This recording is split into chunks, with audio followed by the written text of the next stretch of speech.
সম্মানিত সুধী, আসসালামু আলাইকুম। আশা করছি আপনারা সকলেই ভালো আছেন। আপনাদেরকে অবগতির জন্য জানাচ্ছি যে লাকসাম মডার্ন হসপিটাল লাকসাম বাইপাসে অবস্থিত।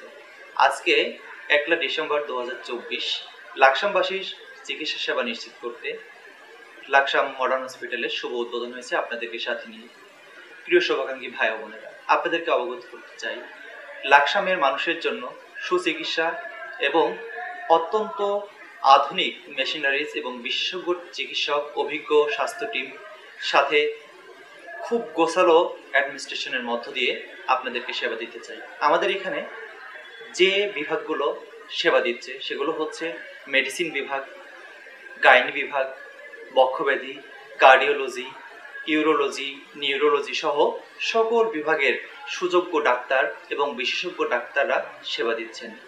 প্রিয় লাকসামবাসী, আমরা আপনাদের সহযোগিতা একান্ত কামনা করি। যদিও আমাদের এই প্রতিষ্ঠানটি একটি সেবাধর্মী প্রতিষ্ঠান, এই সেবাকে অব্যাহত রাখার জন্য আমাদের যে ব্যয়, এই ব্যয় উত্তোলনের জন্য আপনাদের সহযোগিতা একান্তই কামনা করছি। প্রিয় লাকসামবাসী, আমরা শুধু বিশেষজ্ঞ চিকিৎসক নয়, বরং আমরা আধুনিক digital x-ray, digital computerize pathology সহ অভিজ্ঞ টেকনোলজিস্ট দ্বারা সকল প্রকার টেস্ট সম্পন্ন করছি। অতএব আপনাদের নির্ভয়ে নিশ্চিন্তায় আপনারা আমাদের কাছে আসতে পারেন এবং সাথে সাথে আপনারা যে জিনিসটা পাবেন, আমি ঢাকাতে ইবনে সিনা সহ নামকরা কিছু প্রতিষ্ঠানের কাজের সুবাদে কিভাবে পেশেন্টদের সেবা দিতে হয় এবং পেশেন্ট কিভাবে সেবা দিলে সন্তুষ্ট হয়, কোন প্রকারের মেশিনারিজ এবং কোন প্রকারের ডাক্তার নিয়ে আসলে লাকসামবাসী উপকৃত হবে, সেই দিক খেয়াল রেখেই আমরা সকল ধরনের সেবা নিশ্চিত করতে আসছি। আমি আশা করছি ঢাকা, কুমিল্লা সহ যে আধুনিক চিকিৎসা সেবা বাংলাদেশে আছে, সেই চিকিৎসা সেবা ঢাকা না যেও লাকসামে থেকে লাকসাম মডার্ন হসপিটাল কর্তৃপক্ষ, লাকসাম মডার্ন হসপিটালের অ্যাডমিনিস্ট্রেশন আপনাদেরকে দিবে ইনশাল্লাহ। সকলে আমাদের সাথে থাকবেন, সুপরামর্শ দিবেন এবং আমাদের জন্য দোয়া করবেন। সকলে ভালো থাকবেন। লাকসাম মডার্ন হাসপাতাল উদ্বোধন উপলক্ষে আজকের এই অনুষ্ঠানে আসতে পেরে আমি নিজেকে গর্বিত বোধ মনে করতেছি। আমি এই উদ্বোধনী অনুষ্ঠানে ইসলামী ব্যাংক লাকসামের পক্ষ থেকে আন্তরিক মোবারক জানাচ্ছি। আসলে যত বেশি সেবামূলক প্রতিষ্ঠান হবে তত বেশি সেবার মান বৃদ্ধি পাবে, কারণ তখন প্রতিযোগিতা শুরু হবে। প্রতিযোগিতা যে যত বেশি ভালো মানের সেবা দিতে পারবে মানুষ সেখানেই যাবে। আমরা আশা করছি এই লাকসাম মডার্ন হাসপাতাল যারা উদ্বোধন করতে যাচ্ছে, যারা মালিক পক্ষ, তারা প্রত্যেকে স্ব অবস্থানে প্রতিষ্ঠিত, তারা সেবাকে প্রাধান্য দেবে, ব্যবসাকে না। সেবার মাধ্যমে তারা ব্যবসা করবে, আমি সেই প্রত্যাশা করছি এবং তাদের উত্তরোত্তর সমৃদ্ধি কামনা করছি। ধন্যবাদ। বিশেষ করে আমি একটা কথা বলবো, যেখানে এখানে অনেক ডাক্তার ডাইরেক্টর হিসেবে আছেন, সাধারণ আমরা গ্রামগঞ্জের মানুষ একটু অসুস্থ হলে যখন হাসপাতালে আসে চিন্তা করে 10,000 5,000 টাকা মিনিমাম নয় বাইরে দিত, কারণ গেলে কি করবে, একটা পরীক্ষা নিরীক্ষা দিব যেটা করে শেষ নাই।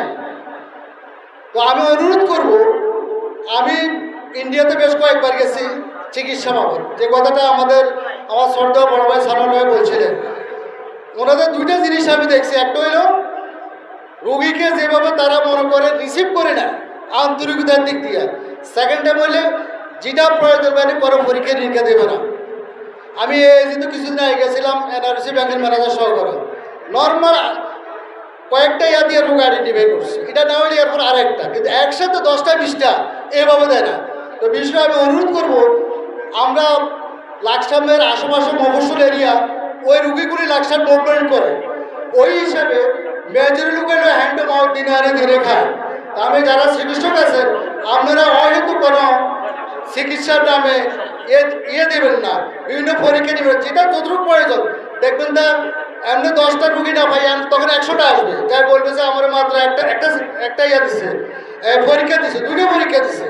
তো বিশেষ করে এই জিনিসটা আমরা ফলো করবেন। আর বিশেষ করে যেহেতু রাস্তার পাশে হাসপাতালটা আছে, বিশেষ করে সানালবের দিকে জিনিসগুলো পড়ে গেছে, আমি একটা হাসপাতালের সাথে হইতে আছি, চেষ্টা করবেন রুগীদের মানটা ঠিক রাখার জন্য, আমার সুচিকিৎসা দেওয়ার জন্য প্রয়োজনে ওই যে আর যে কথাটা বলছে, অনেক সময় রুগীরা এখানে ক্যাপাসিটির বাইরে, আমরা তো বুঝি এখানে ডাক্তারগুলি বিশেষ করে বাইরের থেকে আসে, অনেক সময় ডাক্তার থাকে না।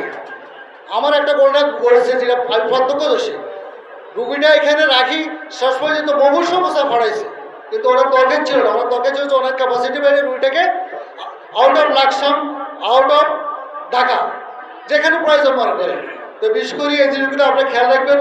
আর বিশেষ করে পরীক্ষা নিরীক্ষার ব্যাপার যেগুলি প্রপারলি এগুলি করলে, এগুলি কারো সঠিক রোগ নির্ণয় হয়, তখন ডাক্তারও ওইভাবে চিকিৎসা দিতে পারে। ভুল প্যাথোলজির কারণে অনেক সময় দেখা গেছে যে রোগীর অনেক ক্ষতি হচ্ছে।